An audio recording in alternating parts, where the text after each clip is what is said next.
দুনিয়ার কোনো কিছু হাসিল হয়ে যাওয়া এটা সফলতা নয়।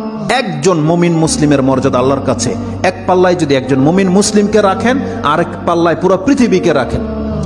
কেউ যদি পুরো পৃথিবীকে ধ্বংস করে দেয়, এটা আল্লাহর কাছে অত বড় অপরাধ নয়। একজন মুমিনকে যদি কেউ হত্যা করে, এটা যত বড় অপরাধ।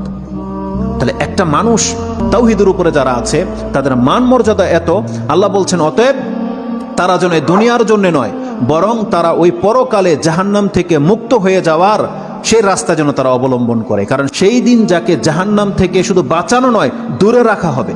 ওয়াউদখিলাল জান্নাহ, আর যাকে জান্নাতে প্রবেশ করিয়ে দেওয়া হবে, আল্লাহ বলছেন ফাকাদে ফাজ, এই হলো সফল কাম। কারণ জান্নাত এমন একটা জায়গা, এটা হচ্ছে চির সুখের জায়গা।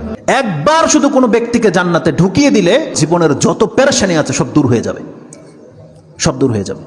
তাহলে পরকালের ব্যাপারটা হচ্ছে এমন। আল্লাহ বলতেছেন সেই দিন যাকে জান্নাতে ঢুকিয়ে দেওয়া হবে, আল্লাহ বলছেন এই ব্যক্তি হচ্ছে সফল কাম। তাহলে এই সফলতা আসবে কিসে? একমাত্র আপনার ঈমান, তাওহীদ। আপনি আল্লাহকে মেনে নিয়েছেন, আল্লাহর বান্দা, আপনি আল্লাহর সাথে শিরিক করেন না, এমন প্রত্যেকটা ব্যক্তি সেই জান্নাত সে পাবেই পাবে। এটা আল্লাহ ওয়াদা করেছে।